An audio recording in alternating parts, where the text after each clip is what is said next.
Please remember to download the Zingo TV app on the app stores of iOS and Android devices, respectively. When you download, make sure to rate and leave a comment because both apps are free. Zingo TV is also available on Google Chromecast, Amazon Fire, Fire TV sticks, Roku, and Roku sticks, all smart TVs 2016 and forward. Get it, take a look, like it, love it, tell us your thoughts. Anyway, how are we doing out there? This is Tales from the Film Set, where a bunch of people who have decades of experience in the film industry tell you all the stories of all the celebrities that we've actually, met, encountered, all the weird things that they've done, all the awesome things that they've done, and pretty much whatever comes to mind as we go along. Usually about your favorite movies, TV shows, or celebs. So, alongside me is Mr. Rob Stats. Back again. Thank you, sir. Yo, glad to be back. Happy to be here. So, how you doing since the last time I saw you 4 hours ago? Good. I'm in good spirits now. I found out I officially qualified for my pension point last year. So yeah, well, that's been a thorn. I mean, I only get it on the SAG side, but it's been a complicated issue since the unions merged literally 9 years ago. Yeah, it's one of the things like that needs to change that I'm trying to work on, where like with our split contracts that people don't know about, like with the merger of SAG and AFTRA, we have two separate contracts. So like we were just talking before we went on the air, like me and Scott both worked on The Deuce, and that's a SAG project. That's under a SAG contract. So anything we make on that show goes towards the SAG producer's pension plan. And like, if I work on a show like The Flight Attendant, which I just binge watched over the weekend last week, which I loved because I love Kaylee Cuoco, I found out that that's actually an AFTRA project. So all the money I made on that went towards the AFTRA retirement fund, which was slightly stressful for me for about 45 minutes earlier today when I thought I missed my pension point by $40. I was like, oh my God. I had an issue with the health insurance specifically, but I understand the stress of it because there was a project from a few years back where I did, thousands of dollars worth of work on it and, a couple dozen days out of it easy. And for whatever reason, production company never sent the days over. So what happens is with the health insurance is you have a qualification period, and then they got an additional 3 months to try and figure out, get all the, basically dot all the I's, cross all the T's, get all the paperwork in, make sure everything is in sync. So here we are, past the 12-month window. I need these days to hit, and they just haven't. So we're past the window. That 3-month additional window that I have, like I said, to get everything resolved and taken care of, we were down to literally a day and a half before I was going to completely lose the health insurance. I had to have a conversation with the production company and the SAG accounting office in a 3-way call for about 2 hours before we could figure out what was missing, what was having to be done, just to be able to resolve this, just to get the health insurance again. This is a pain in the butt. It's very, very complicated, very stressful. And frankly, I hate going on the website because I don't want to deal with the aggravation right now. Yeah, I'm superstitious. Like, I don't like going on the site. I don't like we have a residuals portal that we can check to see. And everybody's always like, people that I've worked with on other shows, like The Sinner, The Deuce, Sneaky Pete, stuff like that. I'll get text messages or just like messages on social media like, oh, I saw we got residuals coming. I'm like, no. I don't want to know. I don't want to know until it's here. Like, I call that magic money. Exactly. Like I come home and there's money in my mailbox and I'm like, oh, I didn't expect to have this. Because I've seen people, the one issue with our industry too is money burns a hole in people's pockets. Like they'll look and be like, oh, I got a big residual check coming in. Oh, I'm going out this week. And then they spend that money before they even have it. And it's like, yeah, you went out and you spent $300 over the weekend at the club, buying drinks, on nonsense. I'm like, no, I got bills to pay. I got food I want to put on the plate, keep a roof over my head. I'm like, let me not go waste my money doing something else. Yeah. For me, that $300 is like, all right, well, the phone bill is paid for 2 months for, the entire family. It's like, all right, I don't have to worry about that. PSE&G is handled for a month and a half, but yeah, a lot of people take it, they blow it. And then there's too much month at the end of the money was the phrase that I remember from way back in the day. And people are like, oh God. And then they start maxing it out, get into problems, et cetera, et cetera. But anyway, we're not here for that. We are here for Film Set Tales. Find us on Twitter at Film Set Tales, Tales from the Film Set on Facebook also, because now it's set up there. Finally, I got around to that. I wanted to talk a little bit about a couple of things that I've been looking at through the calendar that I had. This is closing in on the 10-year anniversary of when I had to throw a tennis ball at Henry Winkler's head, which was a fantastically terrifying moment that I had. 10 years ago, literally yesterday, was And that Christopher Walken was actually kind of a nice experience there too. So yeah, there was an indie film called The Late Quartet where him and Catherine Keener, who by the way is just a beautiful, charismatic woman. I remember her from like 40-Year-Old Virgin, who she was the mom in that. Okay. Yeah, they were just having so much fun with just this string quartet opera thing. And Christopher Walken is Christopher Walken. You know, everything that you remember, everything that you see, every parody. Yeah, that's kind of how he is in real life. Yeah. And I was looking at the calendar and everything like that, looking at all the stuff that had happened. It's like, oh, yeah, that was literally 10 years ago yesterday. I've heard like a wild story about him from, it's funny because I've heard it's interesting how stories evolve and become other stories. Because supposedly the one story is that on, what was it on? Was it Wedding Crashers? He's the dad in Wedding Crashers. Yes, he is.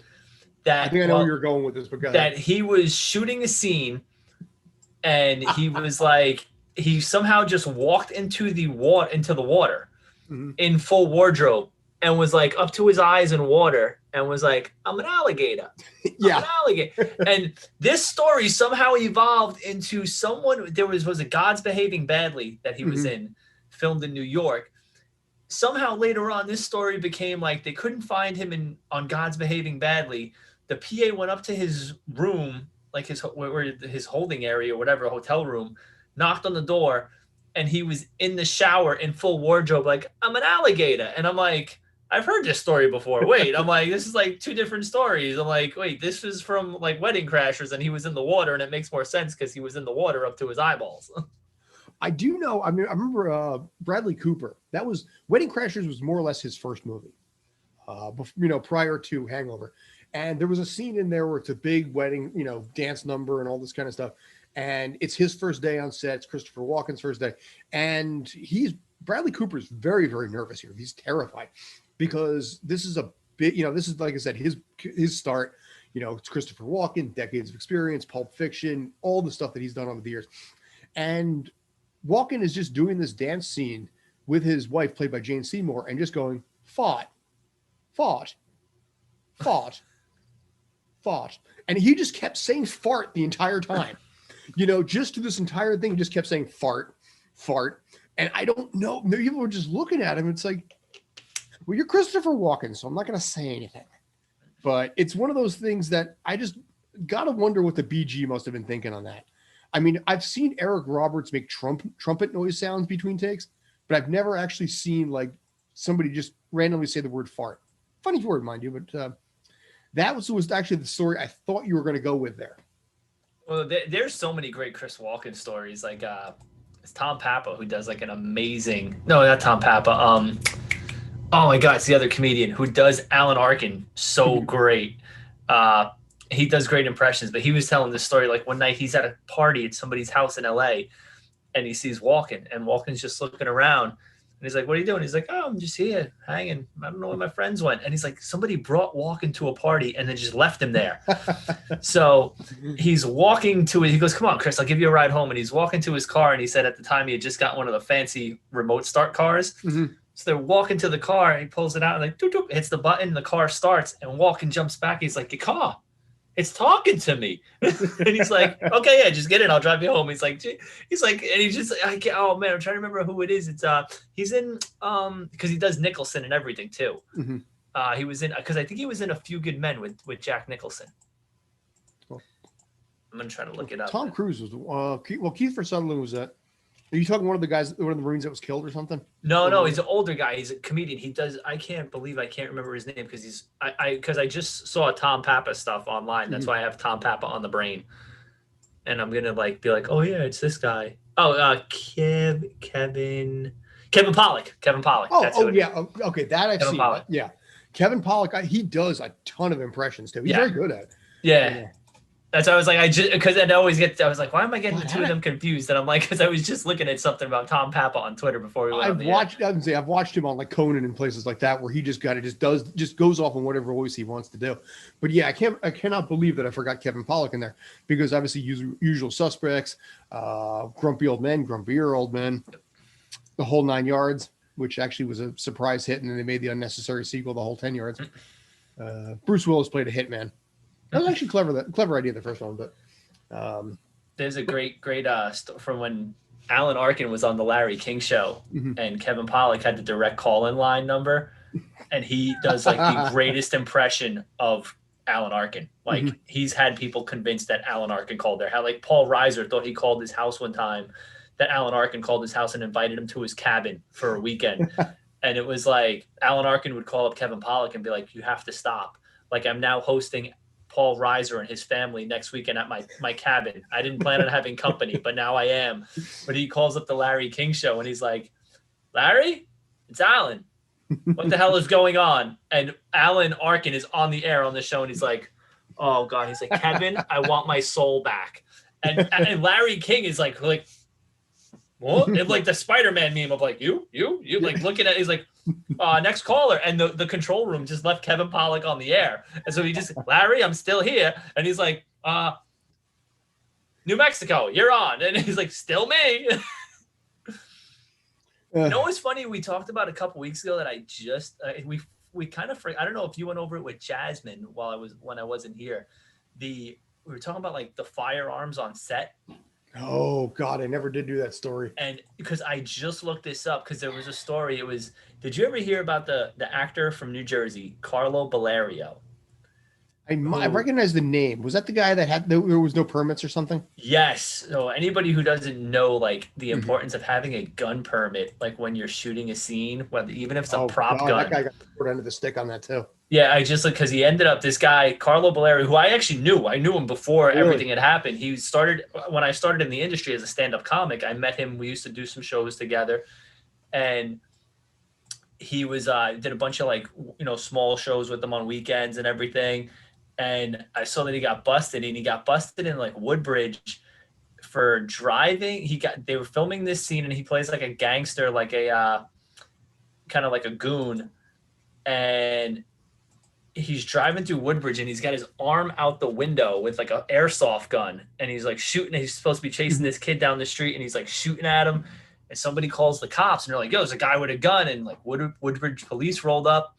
They're like, "What are you doing?" He's like, "Oh, we're shooting a movie." They're like, "Well, where's your permit?" Production company had no permits. They absolutely hung him out to dry. Yep. He ended up copping a plea deal, like, because it was on, you can look it up on like News 12 New Jersey. He cut a plea deal to avoid jail time, because they were like considering throwing him in prison for like all this crazy stuff, because an airsoft gun apparently constituted as like a real gun. But I remember the production company, there was like I think it was a non-union project at the time, and it sounds about right. Yeah, it was like they're like, "This is why you need to have like permits and like be on signatory contracts for safety purposes." There was a project that I did about 4 years ago, which was I mentioned a few weeks back that I was on the single worst day, on set for something, 10-year anniversary. The 4-year anniversary or 5-year anniversary of the worst 3 days I ever had was with an independent project that had some cast members in there from other things. There was a woman that was on a show in CW for a bunch of episodes. She was the lead in this thing, and for whatever reason, they had squibs. So they were shooting people. The squibs would blow up in the chest. The guys would die and everything like that.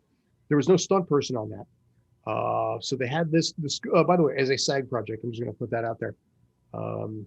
They had squibs with no stunt coordinator. They tested we were sitting in like a church setup, obviously church walls are not padded, the floor is not padded, and all this kind of stuff. And they decided to test shooting off the blanks without notifying anybody by shooting directly into the floor.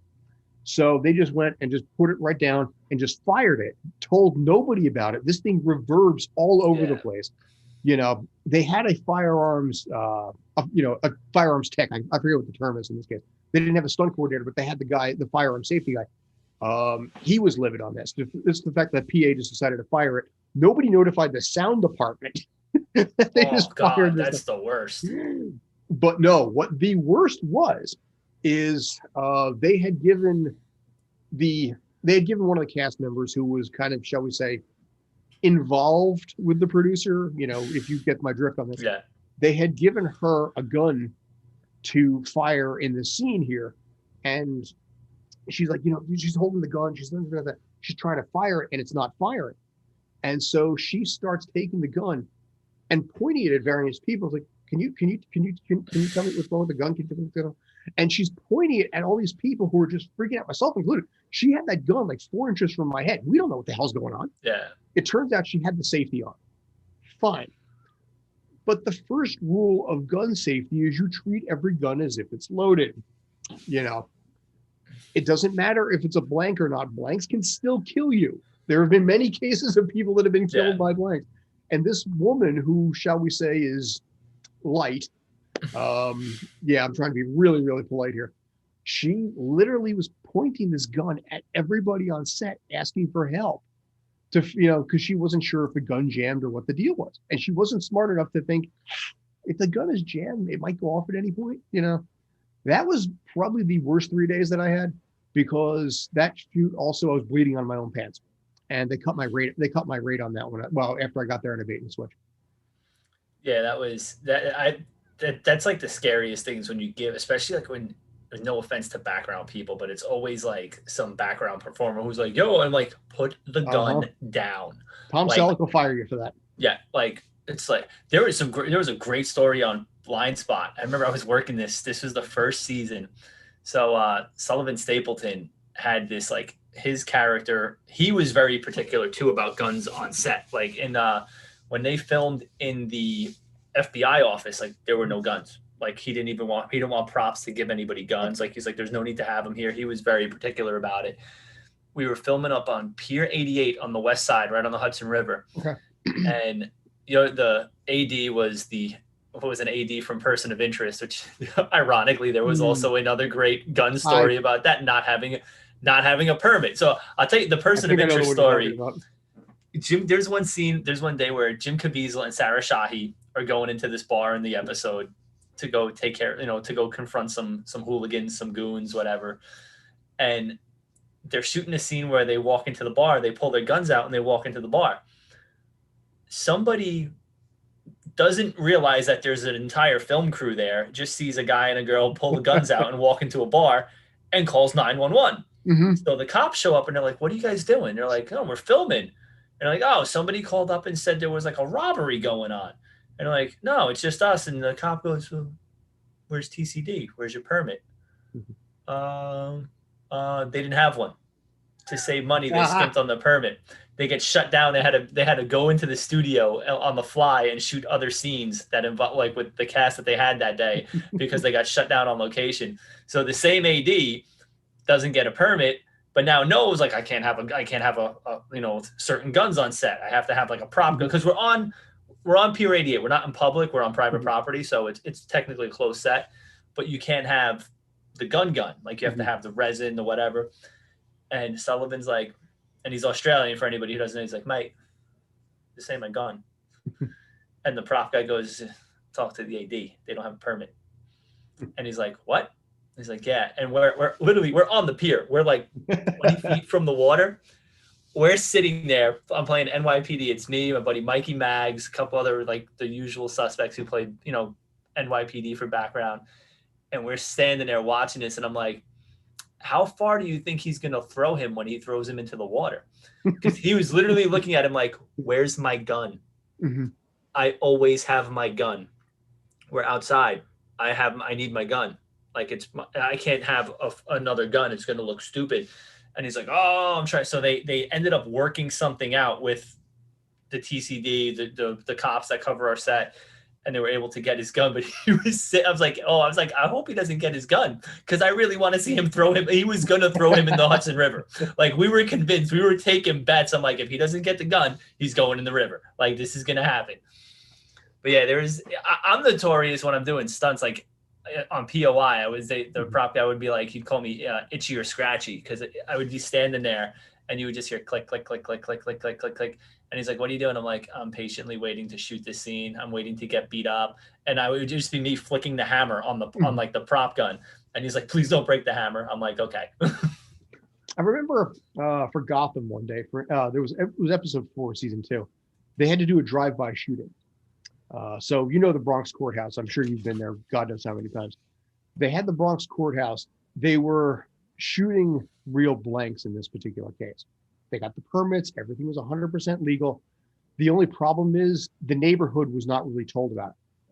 They put up a couple of signs, but they didn't really notify anybody in the Bronx that this machine gun fire was going to be taking place. Every single time they did the drive-by and shot, 10, 15, 20, 25 rounds, whatever it was, 911 lit up because people heard it every time. They think it's legit. They're calling up, and 911 is required by rules to contact the NYPD on every time this sort of thing happens, and the NYPD has to respond. So every single take that is being forced to be done over and over again, because eventually it started to peter out a little bit, because after like the 8th or 9th or 10th or 12th take, I think they kind of realized that filming was going on. But you have all of these apartments all over the place. You got a couple of posters like down the street, but you have all of these apartments who are hearing machine gun fire, have no idea what's going on, and obviously doing the right thing, calling 911. But nobody thought to actually notify the neighborhood. And like I said, in this particular case, production has to respond, or 911 has to contact the NYPD, who has to respond, which usually involves a ticket or something, as a response. When I did alarm dispatching way back in the day, what they used to do, that's weird, losing the green screen. What they used to do back in the day was every time there was a response, they would give you a ticket. They would actually charge you for it. So I'd imagine that was the same kind of issue that still happens now. Let's see what I can do here. We just had something similar in a show I was working on last week. We were in Patterson, and in New York, when we use blanks, we have what we call New York loads. They're basically like quarter loads or half loads, so they're typically not as loud, or basically not as loud. But the show I was working on, I was in the building and I hear the round go off, and I'm like, we're in an alleyway. I'm like, is that a quarter load? And they're like, no, I think that's like a full load. I'm like, dude, we're in like Patterson, New Jersey at like 12 o'clock at night, and you're firing off full load blanks like in an alleyway. Like, dude, like the cops are gonna come. Like, oh, and someone's like, the cops are here. I'm like, no, like someone's gonna call up and think that there's an actual shooting. And thankfully, like nobody called. We were in an industrial section, so I'm like, in Patterson, they're probably like, yeah, the cops will deal with it. Like, you probably heard like a slight echo in like the residential area, but yeah, it's not like you said. When you're in certain buildings too, like you don't want those full loads of rounds going off. They just reverberate in your ear, like like your ears are ringing for like a good 45 minutes after. It's not like it's in the movies where these guys just shoot, machine gun fire right next to your head in the perfect time. Yeah, it's like I always have the ear. It's funny because I'll have the earplugs in and like my hands over my ears too. They're like, it's not that loud. I'm like, I don't even want to risk it. I was like, I don't know where I'm standing. Like, I don't know the acoustics of this building. Like, I might be standing in like the one spot where it just like bounces off the walls and goes right through my head. But, yeah, I do remember coming back to it. There were a couple of BG who did point the gun at me and think it was funny to do so. Ironically playing, PD on a firing line, where you're, again, if you're actually real PD, you don't actually do this kind of stuff. But, it's amazing to me how little people actually think about it when it comes down to stuff. Most often they're okay, but it's a surprising number that just don't really put it together, that it's not a toy. You have to be responsible with it, like I said, Tom Selleck will fire you right off set immediately if he ever sees that. Probably Donnie too, I'd imagine at this point. I always laugh because like when you're doing stunts, a lot of times like you don't play a cop like on Person of Interest. I remember they're like, okay, you're gonna come out of the alleyway and you're gonna shoot at him, and I'm like, how well versed is my character in firearms? I was like, because do you want me to come out like I should come, like I'm trained to come out, like kind of extended or close, a little more compact stance, or am I coming out like a gangster where it's like cocked to the side or something? And it's funny because they'll look at you like, oh, that's a really good question. I'm like, ask the writer. I don't know. Like, I mean, I was like, safety purposes, I would prefer to have two hands on the gun. I was like, but I can come out and, do the whole thing. Have you ever tried to shoot a gun that way? Oh yeah. I've done it like at the rate, with like at a range where I'm like, a joke when I first started training, my uncle would be like, he goes, you feel like he would just show me the difference. He's like, this, it goes, and I'm like, Jesus. I was like, there's no way. I was like, if anyone ever pointed a gun at me sideways, I would just walk directly at them because there's pretty much no way they're going to hit anything in front of them. Not only is your aim drop dramatically, but also the shell casing comes out this way. Yeah. If you have it this way, it comes out this way. So you can actually pop yourself in the head with a hot shell casing if you hold the gun sideways like that. But again, it's the movie, so of course it looks cool. But I have hit targets that way, but boy, your accuracy drops like 90%. Yeah. So all right, so we are actually almost halfway through at this point. I don't even remember half of what we talked about because that's usually how these conversations go. But as always, you can find us on Film Set Tales on Twitter. When I do fix it, I will fix it and also put on there Tales from the Film Set on Facebook. You can find it there as well. And really just Spanglish Sports World, Zingo TV. Like I said, we'll probably rerun this episode a few times, which would be kind of cool too. Did want to mention, I mentioned this at the top of the hour and also mentioned in through a couple previews. It's coming up on the 10-year anniversary of an episode of Royal Pains that I had worked. By the way, I was non-union, completely 100% non-union, non-SAG, not after. That was after project. And for whatever reason, the ADs and whoever was involved decided to give me a tennis ball, doubling as a baseball, and said, okay, this is what we need you to do. See over there, about 15 feet away. That's Henry Winkler. What we need you to do is we need you to throw it as close as possible to his head, but I need you to miss it. And my first thought was me. Now they don't know this. I told you the story. I'm the guy that platooned in right field in Little League. I'm the guy that basically had no skills, no talent whatsoever. So for whatever reason, they have designated me, not a stunt guy, not a SAG guy, not a special ability pitcher, but some random BG schlub to throw basically a tennis ball, whiz it full speed past Fonzie's head. They were pissed because I would, if it's right here, actually look at it from this side here. If it's right here, I was throwing it to about here, which wasn't bad from like 10 or 15 feet because you don't want to hit bounce. They were losing their mind. They're like, why can't you get it any closer? It's like, I don't want to. I'm terrified. I'm like, look, it's not that hard. So they started throwing it. And the AD started throwing it. The director started throwing it because all they needed was just his reaction to the ball whizzing by his head. And they're struggling with it. They're missing him repeatedly. To this day, I have no idea how Henry Winkler kept it together because in this case here, his back is also to all of us. So he knows a ball is coming his way, but he doesn't know when it's being thrown. He doesn't know where it's going to hit. He has no knowledge of any of this stuff. And the rest of us suddenly, basically, they realized why I was incapable of doing it when they realized, oh God, I'm going to hit Fonzie. So overall, take after take after take, finally they got one. They got one that ended up like bouncing off the picnic table that he was on, and they went with that one. But they spent over an hour, I guess we should say, spent over an hour throwing this tennis ball right by his head to get the perfect shot to introduce this scene. It was some white collar prison thing. And I felt so bad for that man that to this day, I still want to apologize to him. I have not seen him since. I have not spoken to him since, but I kind of feel the need to be like, hey, we sort of met before.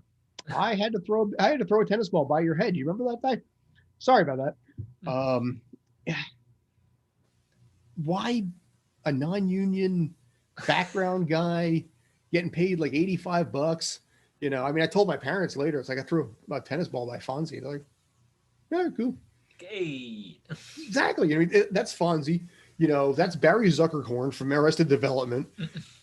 That was the principal from the first Scream movie, which nobody remembers. That's right. Yeah. Yes. Well, yeah. No one. That's like that. Yeah. That's like his. That's just people like. Oh yeah, that's right. He was in that. Yeah, he got killed. That's in that movie. Thing too, where like now it would be like an effects thing, like VFX or something. Like you would either do it in post or the effects guys, like somebody would rig it. Like you'd get like a machine, like shoot the ball out and be like, okay, it's gonna hit right there. You stand here, and back then we were a little more cavalier and reckless basically with like it'll be fine, it's his back is turned, it'll just hit him in the back of the head. It's like okay, it was pretty much the starting film, I think, or starting really project for Mark Firestein, who's like the main lead in that. Whoever played his brother, I remember him from Road Trip. Yeah, from 2000. Paolo Costanzo. That's it. That's the name. Yeah. I can remember that name, but I can't remember Kevin Pollak tonight. Like, well, dude, honestly, I'm pissed at myself for not remembering Kevin Pollak because I've watched those videos on YouTube. Yeah, Paulo is an interesting guy. He's very, very interesting person to work with on set too. He was fun. Okay.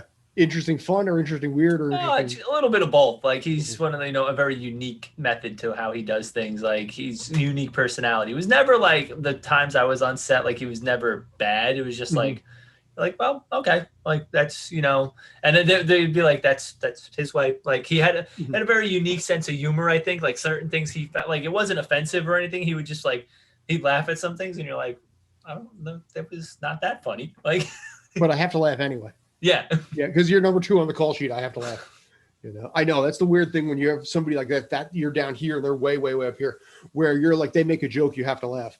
And sometimes it's a little offensive and you're like, do I want to laugh? No, I'll just do that weird smile where it's like, can someone call you away from us, please?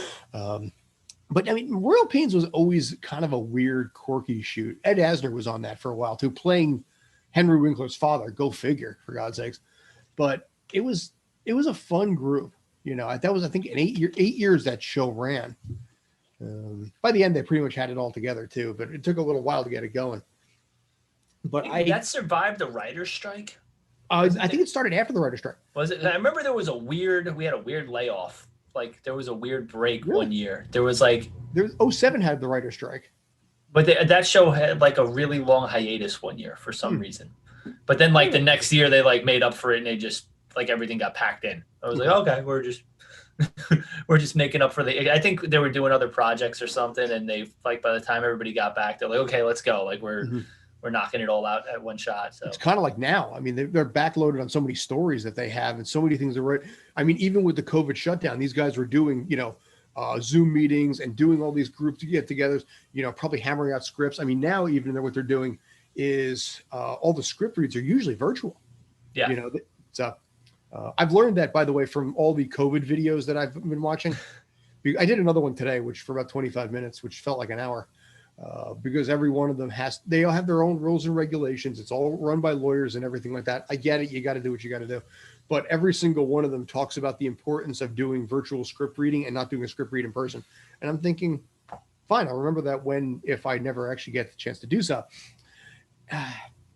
But it's funny because everything's like super virtual now. Yeah, I play the videos and I'm like, okay, what's the nuance change? Like, what are you doing? And like, it's weird because even on set, like there was one set where I just watched one for, I can't remember, it might've been Harlem that I was on, the Tracy Oliver project. It was that or something else. And they were like, the production did not want you to wear KN95s.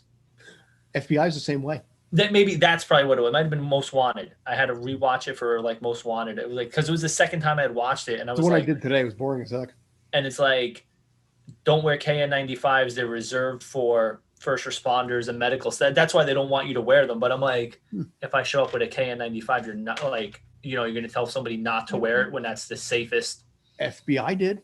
Yeah. I came in with a KN95 and they're like, no, we have our own. They gave me a black mask, which I, that one. Yeah. That I could see it because they have, that like if we're on set and stuff, like they give us the black, cause I've worn it on camera before for like Most Wanted. I think I actually did a couple, like we shot it with the mask on. We did a take with it for the directors, like, yeah, leave it on. And then I don't mind the black ones because I actually have black cloth ones that I can drape over it. So they're actually pretty comfortable. Yeah. Yeah. Some of them are really uncomfortable, really awkward, but those, I don't know how they got those, in this particular case, but props to Dick Wolf. Those things are really kind of comfortable when you got to wear them for 10, 15 hours. They smell after a while. You got to put them through the wash. Honestly, the KN95s, I had one today on Manifest. And when I got in the car after I wrapped, I was looking like the bridge of my nose was like just indented. And even I've noticed because younger, we wore the KN95s too. And they tend to, they're good, but the outside, like where the surface of it, even on the inside, like it feels like it wears out quicker. And I'm always like, am I inhaling like fibers here? Like I look at it and it's just, but it's also because we take them on and off so much. It's not like they just sit there and like we're like, it's like, okay, rolling, you take it off, cut, you put it back on, take it off, put it back on. So it gets a lot of wear and tear. Like today I had a beanie on and it was like rocket science at some points for me trying to figure out how to get it off with my gloves on. I'm like, oh my God. I was like, this is not that hard. I was like, what is wrong with me today? Well, part of the problem when you wear them so much is that your face starts to itch. Yeah. I mean, I've scratched my neck like 4 or 5 times in the show alone because these things, when you wear them all day long, they just really start to grate right underneath. So apologies if I'm annoying anybody by doing that. It's just, it's the masks themselves are just really uncomfortable after a while. That's why props to the, whatever the FBI one was. Tomorrow, apparently, I guess you did this too. They give you the smartwatch too. No, oh no, they switched off the smartwatches. I got a notification that they're not using Oh, a you smart, did? Okay, because yeah, not a maybe smartwatch, but it's a different brand of something. I don't even know what it is. yes, yeah, it's not the It's like original. a We had the is Galaxy watches, yeah. and because I always get confused between the regular FBI and Most Wanted. Uh, Both of them had the Galaxy watches, the Okay. Samsung watches, the smart watches at first. Then one of them switched to like little trackers. They've been Okay. using these little track because I think Equalizer is the same thing. It's like a little tracker that you have on. Today they gave me a tracker. They handed to me in a bag, inside of a bag, and they're like, "Keep this on you, whatever." I'm like, "Okay." Took the entire thing as they gave it to me, put it in my jacket pocket. We go to check out. They're like, "Okay, make sure you put your tracker back in both bags." And I'm like, I never took it out. You're like, I was like, so it's going to register that I had zero contact with people all day. I'm like, good. Now I'm glad I they have to go for probably another have COVID. that too. I mean, it's funny because those things with FBI, I noticed that too because we were in a really tight space in this cabin up in Rockland County, someplace, and it was, these things are designed to go off anytime you're within like 3 to 6 feet of any human being. And when you're on a film set, you are always within 3 to 6 feet of them, and they would vibrate every time. So you're like, accept, accept. And we had 3 days together. We were having contests amongst each other to find out who had the most most alerts on their That was smartwatch. me on the first time I worked at FBI. I don't know if you saw my Instagram post. It was like I had a picture of the watch. I was like, I was cool because I made like 4 friends, and then it gave me the alert like you're around too many people. I was like then I had too many, so then I had to unfollow some people. So it went from like 8 to 4 back from 4 to 8 back to 4, and I was like okay this is. But I think the problem, like you said, they constantly vibrate, Mm-hmm. and the batteries were dying. By like Wednesday, Yep. they couldn't keep the it was so hard to keep the watches charged up. So I know the one show went to the little trackers. They're easier to maintain and keep charged up. So they hook onto like your zipper or something. You can hardly notice that they're there even if it's on like your wardrobe, if it's on the outside. So, but I don't mind it. Like I always Equalizer had them. So everyone around me, I'd look and be like, "You guys are too close." I was like, "I don't have a tracker; it doesn't vibrate." But I would always look and see if it was blue, they were okay, and if it was flashing red or vibrating, it was like back up 6 feet. I'm jealous. I never get the New Jersey stuff. Right now, Equalizer's in there, Ways and Means. Yeah, Ways and Means, but that's down in Trenton. Yeah, I'll take it. It's Trenton or like West Jersey, like Yeah. by Warren and everything like that. I'll take it. I'm willing to do that. I mean, tomorrow is only in Nyack, which also is not that bad. It's like, half an hour, no tolls. No tolls either. Anytime it's not New York City or in any form, I'm happy with it. But yeah, no Equalizer. I mean, I know that they film at the IZOD Center. We're also the mega site for the COVID vaccine is. So I'm not sure how the two of them work that whole system out. Well, the vaccine is at the racetrack, and Okay. this is I found this out while I was working on it because recently they had to move the precinct. Originally, the precinct set was in the racetrack by the clubhouse area. I thought they would use the precinct. Yes, and because it became the vaccine site, they had to move it out. So now they just had to like kind of move some stuff around in the IZOD Center, and they just finished putting the precinct back in there. And it's funny because I've worked at the IZOD in college. I used to work for the Red Bulls. So my first day going to the IZOD, they're like, "Okay, there's 3 floors: first floor, second floor, third floor." I'm like, "What?" So I walk in, I'm like, "Oh no, this is like ground floor. This is game level." And I was telling the other stand-ins I was working with, I'm like, the third floor is known as the concourse. Yep. I was like, what they call the second floor is like Ticketmaster and will call. I was like, and third floor is like locker rooms, press area, like construction. I said the one thing that's the same is like the construction area where they basically build everything. It's off limits to everybody else. I'm like, yeah, that was pretty much off limits to everybody too back then. Like nobody really went around that side of the building. Like that's always, house stuff, the New Jersey Sports Center, NJSEA, Exposition Authority, whatever. Is like that's their little center over there. Nobody messes with them. That's the hard part for me. The last time I was actually inside the IZOD Center for filming anything was Enemy Within 2 years ago. Was Enemy Within 2 years ago. Going down, I was raised at the Izod Center. I spent so much time in there. The electronics booth was booth 106. That's where our neighbor was, where he used to be able to get my name up there. I had more birthdays at Devils games. I had like 18 different birthdays for it.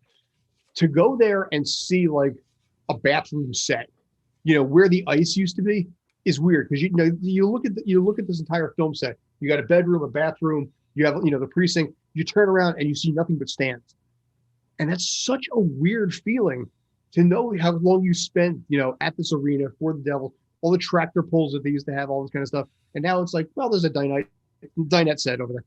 Yeah, when I was walking across the stage the one day, I was thinking that I'm like, man, like I'm walking probably right, like the Stanley Cup has been carried across this very floor. Like it's crazy, and like as New Jersey sport fans, you're there. You're glad to see that the building's being used. Yes, like, that's the big thing because I actually did not know until I was like 2 weeks ago filming. I was walking through the will call area or second floor where one of our sets was, and I look and I see the Brendan Byrne plaque, and I'm like, oh, Brendan Byrne was a former governor of New Jersey. I was like, things I did not know. Yeah, well, it was originally the Brendan Byrne Arena, and then became Continental Airlines, and then it became the Izod, which it still is now. And I don't know how long that license is to have the Izod there, but they're using it for whatever they can. I think some offices are renting out space somewhere in there too. It is the one great thing about it is like, especially now, it is the most like COVID compliant studio you'll ever, because they take the luxury suites and they just make them offices. Like that's the prop office, like that's the set deck office, and then the ADs, the directors, everybody gets their own suite, and you just basically go around. And then where like the old concession stands were, like remember with the big malls that you walk into, like where they'd have all like the multi, it was like the walk-in thing. We called them the malls, so like the concession malls. That's like props, set deck, the big stuff goes in there. The other concession stands are for some of the smaller things, and like hair, makeup, and wardrobe are all downstairs in the old locker rooms with the green rooms and everything. And like it's extremely functional. And I was like, wow, this is genius. And I was just thinking, I'm like, how many other sports venues have been torn down in the past, like arenas, where I'm like, that like now you're just like, no, man, just make it a studio. Like this is the greatest thing in the like. If the Prudential Center ever becomes obsolete, the Devils move somewhere else or whatever, like, no, just leave it. We'll make it a studio. It'll work. Well, they've been talking about the Devils moving ever since they won, won the Stanley Cup back in '95. Yeah, we're going to Nashville or going. Oh, Tennessee was the big one back then, So, but it was, like I said, it was a bizarre experience to see all that. But usually, generally speaking, I'm not lucky enough to get the stuff that films in New Jersey, so I'm a little jealous. Yeah, I'd put in for the Ways and Means that's filming down in Trenton. And I was like, oh, I'll go down for like a couple, because it was filming over the weekend too. I was like, oh, I could actually do this. It'll fit into my schedule. But then I was on hold for something else. Well, also, the COVID test is only in Kearney. That's 15 minutes from both of us anyway, which is, it's like, can you report? Yes. So, yeah. Anything that doesn't, like you say, Nyack, I love going up to Nyack. I like just right up the Palisades Interstate Parkway, no tolls. Even if it's like beautiful too. Yeah, like that. Yeah, that's the one thing I love. I'm like, it's just like the most relaxing drive. Like when you go into the city and you're sitting on like the GWB in traffic or the Harlem River Drive. Did it yesterday? Yeah, you're like, oh my God. Oh, and then did I tell you how to go take 2 COVID tests before I worked the other day? I go in Monday for my COVID test. Yesterday, it was actually yesterday before I worked. I go in, I'm like, I'm working tomorrow. They're like, okay, PCR. Like 5 o'clock at night, my phone rings last night. It's like, hey, this is the COVID officer. Yeah, they were supposed to give you a rapid test. I'm like, oh my God. They're like, yeah, we need a rapid test so you can work tomorrow. I'm like, she's like, the studio's open till 7. I'm like, I'll be there by 7. I literally ran out of the house, get to the bus stop, realized I forgot my wallet, had to come halfway back, had someone hand off my wallet, and then made it there in time. But I was like, oh my God, I was like, there's like a never ending thing with me having to take multiple tests. I was just saying, you're having no luck when it comes to COVID tests here. I'm like, oh my God. I was like, you know what though? I'd rather just have to read. Yeah. Cause that was all I was thinking was when they call me now and they're like, hi, this is the COVID officer. I'm like, I got the Rona. Oh my God. I got the Rona. What is it this time? Now you should get paid twice for that, right? No, because it was actually in the email. It said rapid test. And I went back while I was going back on the train. I was like, did they tell me to take a PCR? And I looked and it said make sure you take a rapid test. And I was like, oh, that's definitely on me. I was like, I thought about it. I'm like, I'm going to eat this one. I should have paid more attention. But normally they actually tell you what they're going to do because there's usually a symmetry involved. Yeah, it's a little weird. Like on that show I was on, I was like, that I tested for, I was like, there is kind of just like, yeah, come in, whatever. Like you get tested, you get tested. But it was funny because I got the rapid test like 30 minutes after I took it. And then I was on set this morning at like an hour after I checked in. I was like, I got the alert. They're like, oh yeah, you passed. I'm like, great, I'm good. Yeah, I barely even look at them anymore because I figured if I actually have it, someone would call me. Yeah. Yeah. So I don't even bother to look at it anymore. Yeah, that's why I got nervous because she was like, she called and left a message for me. It was like, hey, I'm the COVID officer. Call me back. And I was like, oh no. I was like, ever since the Younger incident, I'm like, no. I was like, please don't. Don't tell me I have COVID. Don't let it be real this time. Yeah, I was like, no. This morning I had, yesterday morning was the rapid. I was fortunate because I had some other things on the horizon. I was trying to stay ahead of the snow and the rain that we had yesterday. So I had a noon one. I got in there like 9:45. Like, yeah, sure, come on in, go get it done. I was back at the house 45 minutes before I was scheduled to be there. It was a wonderful thing. Today, that's what I do too. I take them early, like to beat the weather and everything, though, especially the last like week or two. Yeah, you drive, you park over in Brooklyn. You know, it was only at Broadway stages anyway, so it was easy. But today was the full PCR. You know, and it was like one of those ones, both nostrils up there, swirl, and you know, I start sneezing because you get tickles everything up there. I'll talk about that once I actually shoot it. I got pro. The worst one I had was probably on Younger. Me and Kristen Marilyn, who you know, we'd always end up online. Like I'd end up behind her going to get tested, like one or two people behind her, and she'd come out and like, how was it? She's like, it's all right. The one day she comes out and she's like, oh my God. I'm like, you all right? She goes, dude, they went deep. I think I know. It was the same lady that did mine. She was the one that apologized for saying it was her first day doing it. Oh, this was like the guy told us. I think it was the guy we had. He's I'm going deep, and I'm like, okay. And I remember like clenching my fist, like when you're at the dentist, you're like, oh. And I came out. I walked out. I was like, oh my God. The tears start coming down your face and everything. PA's like, are you all right? I'm like, I'm fine. I can't. Yeah. I couldn't. Like, well, yeah, eyeballs were tearing up. I'm like, I can't stay. But I remember the one with Younger because the woman's like, I'm really sorry. This is my first time doing this. And I had just gotten back into this because, you know, when I did Younger, it was like October, November. So they were still trying to work some of the kinks out. And she went in with a full PCR all the way up. She's like, all right, I'm going to count to 10. 1, 2. And it's like, oh my God. And you kind of just do one of these that are going up because you're trying just instinctively to try and offset where it's feeling all the way up there. And oh God, I mean, this morning was very similar to that, but it was 5 seconds that felt like 15, but it was a real 5. It's just, again, it's just, you get really tired of doing this. I don't know what most want to probably do tomorrow. I guess it's going to be another rapid. Yeah, probably rapid in the morning. They're pretty good. Like I had one for one of my first tests for Younger. Since it was Kristen, another girl, Kelly was in there with us. All three of us walked out and we looked at each other. We're like, did they take a sample? Like it was so light, you couldn't feel anything. And I'm like, now I'm at a point where I'm like, no, get up there. Like I want to feel it in there. I'm like, don't be afraid to go in there. Get as much as you want. Like we've had some of the nurses now too. They're like, don't blow your nose. Like if you want to wipe it, because like you take the mask off and sometimes you got a little extra. They're like, just wipe it. Like wipe it, don't blow it. They're like, because I want to get some sample. I'm like, absolutely, man. You dig around up there, you know. I had a spit sample last week. Oh, nice. I haven't. Somebody else told me they had that. I haven't had that one yet. Whatever it was last week that I did, I don't remember what it was. But it's weird because they didn't actually tell you ahead of time. They just give you a cup. And you're looking at it, you're like, the first thing when you have a little cup that's about yay big like this, with the jar on top, the first thing you're thinking is that this is not spit. And I'm like, oh, no, she's like, you have to spit in there. I'm like, okay, first off, good. I don't have to pee in this thing. But do you know how long it takes to actually get the amount of spit that they require? Oh yeah. You're like, I was actually collecting saliva for about 5 minutes because you have to literally line the entire bottom of this thing to do this, because apparently it is the most accurate test that they have. Also supposedly the most expensive one, but the most accurate test that they've got. And it was Evil, by the way. That's the one that was doing it. Their UPM has changed between seasons, by the way. The I worked previous out one, like once or twice last year, first season. that UPM was apparently dismissed. I don't know the specifics, but apparently it was not acrimonious. But it was, yeah, like I said, the amount of spit that you got to pull in on something like this. And yeah, I'm You're like a sommelier sampling wine. You're yeah, like just trying to get as much out as you can. get as much as you can. And yeah, like I said, you spend 5 minutes trying to collect the spit sample. Whatever.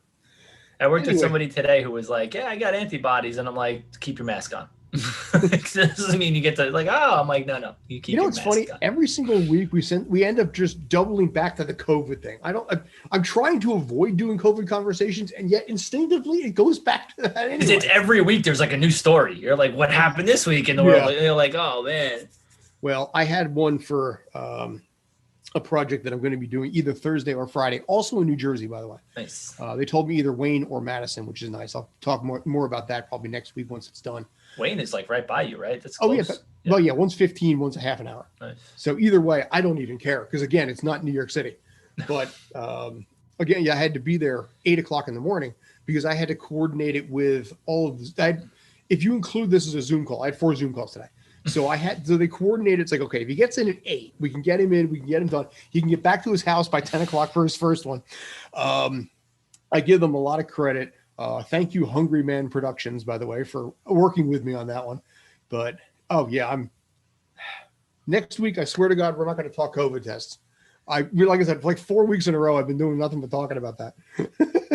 But it's funny, like you said, like we do love, like when we're in Jersey, like people don't understand how, like I lived in the lap of luxury in LA because our studio I could take local streets. It was 15 minutes from the first house, 5 minutes from the second, from the condo. I was like, oh man, like that was one of the main reasons. I'm like, I remember when we wrapped Sneaky Pete, I was like, what's shooting here next? Like if I can get on that show, I will stay in LA as long as I possibly can. Cause the commute was amazing. Like when I moved to the condo in Woodland Hills to live with Jessa Rhodes, I used to laugh because I'm like, it took me longer to get out of the parking deck. Like, because I would park on the top floor because our condo was on the top floor. I would drive around. I was like, I felt like I was driving for 5 minutes to get out of the parking deck. And then 5 minutes later, I was at the studio. They're like, how long is your commute? I'm like, when I'm out of the garage, 5 minutes. Like when I get to the car, 10. You know, it's funny because David Mazouz, who played Bruce Wayne in Gotham, he has a private tutor that basically traveled with him until he became 18. So she actually came out east from LA to continue to be his tutor when he was on Gotham. She was talking about when he did the 2 years of the show Touch, which was he played like an autistic kid that was the son of Kiefer Sutherland. It was amazing because it was literally 3 blocks from his house. Nice. And it was just like pick up, drop off, boom. It's not like it is here where you're filming in Brooklyn, but your apartment is in Queens. You got to travel. You got to do all this kind of stuff. It is a major pain in the neck.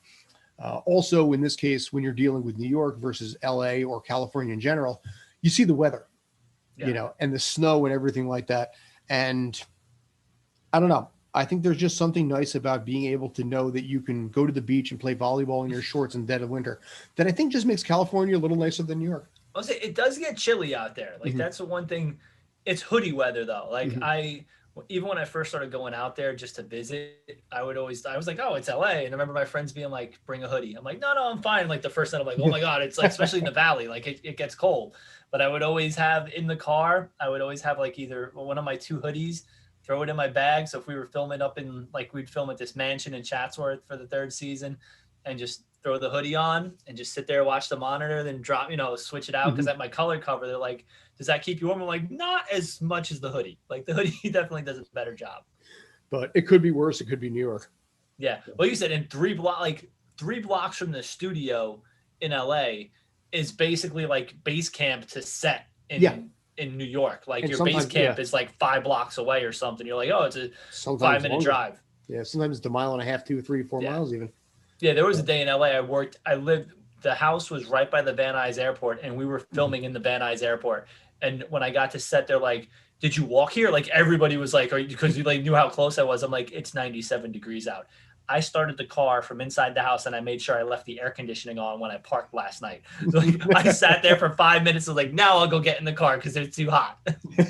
Nice. All right, that's got to do it for us because it's 9:55 at this point. Thanks as always, Rob. I appreciate you coming on. Anytime, brother. We'll continue this next week if you don't mind. Jasmine, as long as I'm wrapped early because I'm supposed to be on set next Tuesday. Okay, I should be done early. We'll figure it out at that point. We'll manage to make it work.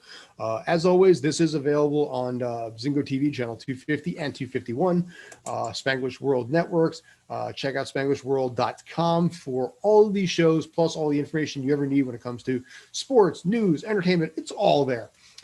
This show is also available across 4 different continents and 35 different platforms. Both of those numbers will be increasing pretty soon. I'll tell you about that later. But as for me, Mr. Rob Stats, appreciate you guys tuning in. Drop us a question, as always, at Filmset Tales on Twitter or Tales of the Film Set on Facebook. Thanks as always, guys. Have a great night. Take care.